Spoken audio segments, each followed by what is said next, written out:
तो ये जो आडंबर यहाँ पर चल रहा है स्टेजों पे, इसको लेकर आम जनता में बहुत नेगेटिविटी है। ये जो प्रोग्राम है अपना उद्देश्य साबित नहीं कर पा रहे। इनका उद्देश्य आखिरकार क्या है? ये प्रोग्राम का सारा पैसा संत रामपाल जी महाराज लगा रहे हैं। अब प्रोग्राम की मैं आपको बता देता हूँ। अब हर बार इनके तनखैये मीडिया वहाँ पर लाखों लोग उमड़ाए, चलिए लाख लोग मान लेते हैं हम एक प्रोग्राम में, 1 लाख आदमियों का पर पर्सन इतनी दूर से आते हैं। आप 100-200 रुपये लगा के चलिए, करोड़ 2 करोड़ रुपए उन भक्तों का जो वो तेल डलवा के आ रहे हैं वो वेस्ट हो रहा है। यहाँ कोई बाणियों का प्रचार आप नहीं कर रहे हैं। और सतनाम का जाप करने वाले, अगर संत रामपाल जी महाराज ने तो कहा था कि परमात्मा ने दिव्य दृष्टि दे रखी है, वो देख लेते हैं। अगर मतलब परमात्मा अगर देखता होगा, अगर संत जी देखते होंगे इस चीज को, तो उन्हें कितना दुख होता होगा। बच्चों, इस परमात्मा के प्यार में जो बात बद हो जाती है दास की, जिसको हम खोज रहे वो हमारे साथ रहते। हम इतने निर्भाग, इतने कर्महीन, उसको आज तक नहीं पहचान पाए। ये हमारा बाप है, ये हमारा भगवान, जिसके लिए हम भटक रहे। मैं रोवे तो सृष्टि को, सृष्टि रोवे वो है। गरीबदास किसी वियोग को सुन नहीं सकता। मतलब उन लोगों का भाषण सुनने के लिए आप लोग आ रहे हो। जिसको सतनाम दे दिया वो आदमी उन पॉलिटिशियंस को सुनने के लिए आ रहा है। संत रामपाल जी महाराज के नियमों में है कि कोई भी ऐसी वीडियो गेम तक नहीं खेलते संत रामपाल जी महाराज के भक्त, कोई वीडियो तक नहीं देखते, कोई फिल्म तक नहीं देखते, कोई नाटक तक नहीं देखते संत रामपाल जी महाराज के भक्त। संत रामपाल जी महाराज बताते हैं कि विचार अगर आप किसी के ऐसे सुनोगे तो ये शब्द सृष्टि है, वो शब्द घूम के आपके माइंड को डाइवर्ट करेंगे।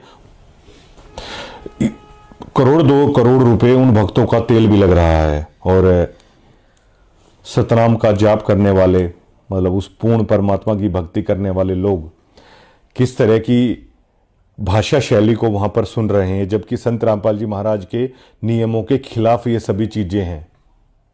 वो संत जी कहते हैं कि अगर समझा है तो अपना सिर धड़ आप लगा दो और फिर ऐसे दोबारा इस तरह का मौका नहीं मिलेगा। लेकिन अब देखिए, मतलब क्या वो विवेक और वो ज्ञान का स्तर क्या बिल्कुल ही धूमिल हो चुका है कि संत रामपाल जी महाराज मतलब आखिर कैसे कह रहे हैं। आम आदमी तक इन चीजों को पाखंड और आडंबर कह रहे हैं, क्योंकि यहां पर आम आदमियों को यह पता है, एजुकेटेड से एजुकेटेड आदमी को, कि कबीर जी का मार्ग क्या है, कबीर जी की बाणी क्या है। वो आडंबर, पाखंड, इस तरह के मान सम्मान वाली चीजों से वो दूर है। और उस संत ने, उस गुरु ने इतना संघर्ष करके इस ज्ञान को ऊपर लेके आए कि वो जेल तक 11 साल से ऊपर हो चुके हैं उन्हें जेल में। वो समझा समझा के थक गए। सभी वीडियोस उनकी हैं, लेकिन उन वीडियो से इतर होकर अगर आप मतलब इस तरीके से करोगे तो क्या उन्हें अच्छा लगेगा? एक बाणी कहते हैं संत रामपाल जी महाराज की, मोला बैठे मोर्चे और देख रहा है सबकी दौड़। वो हिसार जेल में बैठकर, हिसार जेल धाम में बैठकर वो मोला सबकी वो देख रहा है कि कौन किस तरीके से कर रहा है। लेकिन आप लोग बिल्कुल नहीं समझ रहे हैं। क्या उसमें मर्यादा भंग नहीं होती? कि उस सीआईडी वाले भाई ने जब मुझे बोला, मेरे पैरों तले की जमीन निकल गई। मेरे पास कोई जवाब नहीं था। मैंने कई लोगों से वहां पे पूछा कि आप लोगों के पास इस चीज का जवाब है? उन लोगों के पास भी कोई जवाब नहीं है इस चीज का। अरे जवाब नहीं है तो भैया आवाज क्यों नहीं उठा देते इस चीज की? चलिए हम लोग मान लेते हैं कि एक क्लास में स्टूडेंट होते हैं, आप लोग अव्वल नंबर के हो, हमारे जैसे रद्दी भी कई लोग होते हैं, लेकिन क्या कोई ये बात गलत है क्या? 2 करोड़ रुपए तेल में बहाया जा रहा है। ये जो शेड, इस तरह के जो मंच लगते हैं ना, हमने अपने पॉलिटिकल दोस्तों से पूछा कि कितना खर्चा आता है। करोड़ों में खर्चा आता है। करोड़ों में खर्चा उस लंगर का आता है। चलिए वो तो परमात्मा का प्रसाद है, पेट में जाता है। लेकिन इतने करोड़ों रुपए लगा के क्या इस आडंबर के आयोजनों से संत रामपाल जी महाराज का मकसद पूरा हो रहा है? जो मैं खुद बता चुका हूं कि हमारे डिग्गल गांव में संत रामपाल जी महाराज का सबसे पहले करोत्था कांड के दरमियान जो विरोध हुआ था, डिग्गल और करोत्था में सबसे ज्यादा विरोध हुआ था। लेकिन इतना विरोध देखने के बावजूद भी मैं संत रामपाल जी महाराज से क्यों प्रभावित हुआ? मैं इसलिए हुआ, मेरा दोस्त पुस्तक लेके आया संत रामपाल जी महाराज की। जिसकी मैंने बताया कि उनको बचाया भी था, इस तरह एक्सीडेंट हो जाता बहुत भयंकर। वो पुस्तक लेके आया मेरा वही दोस्त, और 8 महीने हमारे दफ्तर पे वो पुस्तक रखी रही। उस पुस्तक को मैंने पढ़ा, उस वाणी ने, उस ज्ञान ने, उस गुरु की, उस संत की, उस भाषा ने मेरे ऊपर वो असर डाला कि कितना गंदा गंदा, कितनी घटिया बातें संत रामपाल जी महाराज को लेकर मीडिया ने करी थी, उसके बावजूद भी मतलब मेरे अंदर वो कसक उत्पन्न हुई और मुझे उस गलती का एहसास हुआ कि क्या समझते थे हम संत रामपाल जी महाराज को। तो मैं संत रामपाल जी महाराज से प्रभावित हुआ। आप इन प्रोग्रामों से जनता को प्रभावित करना चाहते हैं, जो कि सरासर आडंबर और पाखंड के सिवा कुछ नहीं है। संत रामपाल जी महाराज हमारे पड़ोस में आते थे, जो मेरे गांव के जय भगवान भाई साहब हैं, संत रामपाल जी महाराज के डिवोटी हैं, उनके घर पे आते थे। तब ये करोथा आश्रम भी नहीं था, हमारे डिगल के अंदर आते थे।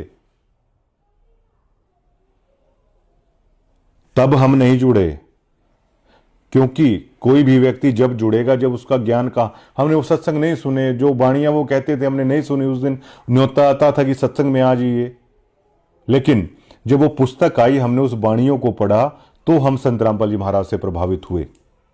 लेकिन क्या इस प्रोग्राम को देख के मैं प्रभावित हुआ, या जिस भी भक्त ने नाम ले रखा है, आप बताइए, क्या आप उस वाणी से प्रभावित हुए?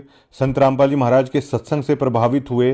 संत रामपाल जी महाराज की पुस्तकों को पढ़कर आप संत रामपाल जी महाराज की शरण में आए, या भैया इस तरह के प्रोग्रामों को देखकर आप संत रामपाल जी महाराज की शरण में आए?